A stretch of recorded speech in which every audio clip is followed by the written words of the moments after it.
What's up, YouTube? Welcome back to the channel. Thanks for tuning in. I was out getting ready to go pre-fishing in Clarks Hill this weekend because I have another tournament coming up in a couple of weeks, so got to get ready for that.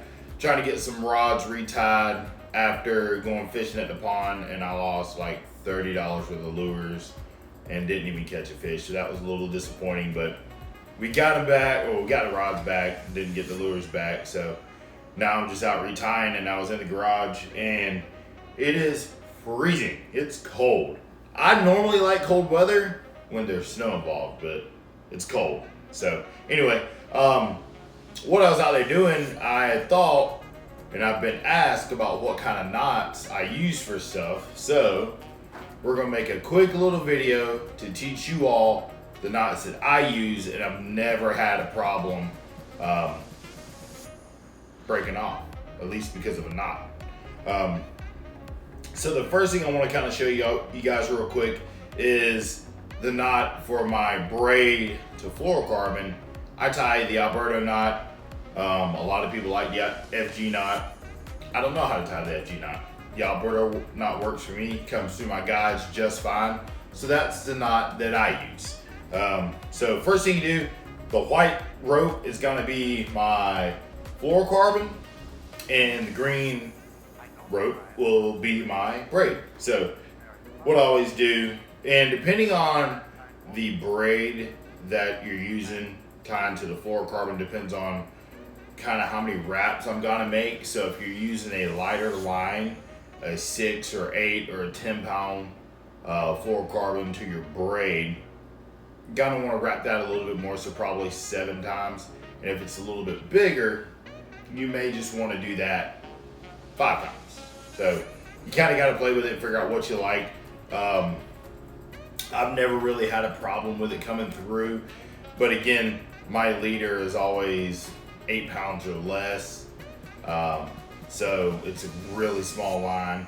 And the Alberto knot, for me, if you tie it right, it's really small. And then I always put a little dab of super glue on it, just a little dab, as insurance to make sure it's locked in.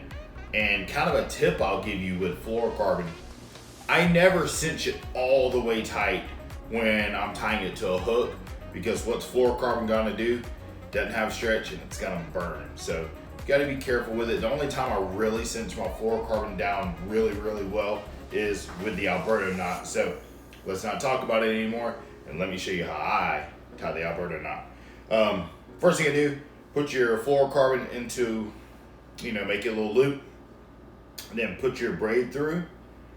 So once you got your braid through, we'll say this is obviously it's a bigger size. So I've got it through the line, right? We can all see that. So then what I'm gonna do is I'm gonna make 5 wraps. 1, 2, 3, 4. We're only gonna do 4 because I don't have that much as I thought. So then we're gonna make 4 back. So what you wanna do is 1, and you wanna stay in between these, right? Your twist that you made. And then the important thing, 1 more, and you go back the same way you went in. So this rope went out this way. So I wanna make this go out that way too, right? You see both ends are coming out the same way. And then it's gonna be a pain because this rope's so big. But you just wanna make sure everything stays nice and neat as you're cinching it. And before you get it all the way down, just like anything else, you get it wet so you don't pull it down. And you make sure it's nice and tight. And like I said, I've never had any issues with this knot before. Some people like the FG knot. I don't. That's the knot I tie. Super strong. And then I would go back and you cut your tag ends off. My braid, obviously you cut it close. My fluorocarbon, I cut it as close as I can. And I mean, I'm up there. And I've never had any issues with it. As long as you make sure that knot stays really uniform and looks good, something like that, you shouldn't have any issues. I mean, and think about it, this is really small versus, you got people that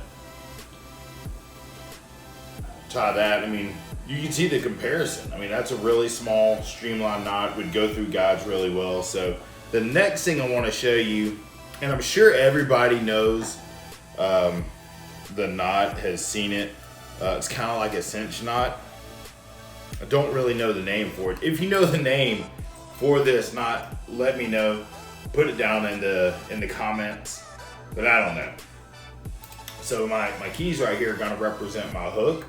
So what I do, you just wrap that bad boy in there, and then I just grab it up here,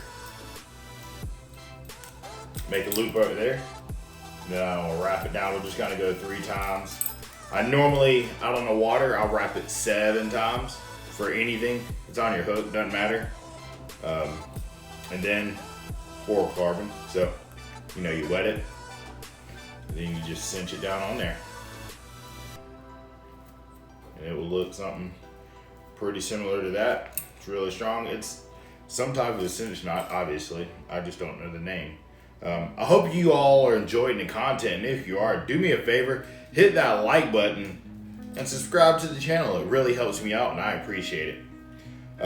Obviously, Woo Tungsten, I don't know if you've been on the gram and saw the news, but I am Woo Tungsten Pro Staff. I've got a cool little carpet decal to go on the boat, and the only tungsten that I use will be Woo Tungsten. So it's even fun to say, like, Woo Tungsten.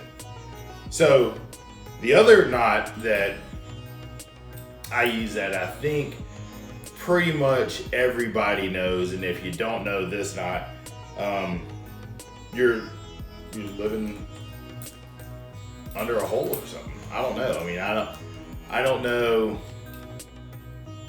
anybody that doesn't tie a Palmer knot. I mean, it's been around for years. The Palmer knot's pretty easy. Just like that. A double, let me just go back and show you. Double up your line is the easiest way for me. Or you can do it this way. Depending on the size hook, this is really big, but I normally, it's a hook, so you thread it in once this way, and you go back through again. So you get this effect, right? Usually I use this on my top water stuff, and then just overhand, and then you just put your deal back through like so, and yeah, cinch it down, and it's rope, so of course rope doesn't act right all the time. There we go. And a Palmer knot. Works every time, drop shot. Like I said, I use it on my top water stuff. But anyway, just wanted to make a quick little video. Hope it has helped somebody, because I learned my knots on YouTube. So hopefully this helps somebody out, because I've been asked a couple of times what kind of knots I use. So now you all know. And like I said, on that Alberto knot, one little tip I use is I do put a little bit of super glue on a knot, just as insurance. I like to have that insurance. You never know. So anyway, hope y'all liked it. Hope it helps you catch a bigger fish so you don't break off. And it's definitely easier than, for me, tying that FG knot when you're out on the boat or the wind's blowing and you're fighting that thing. So hope everybody's has had a good week. The weekend is almost upon us. So have a great day, and I will see y'all next time.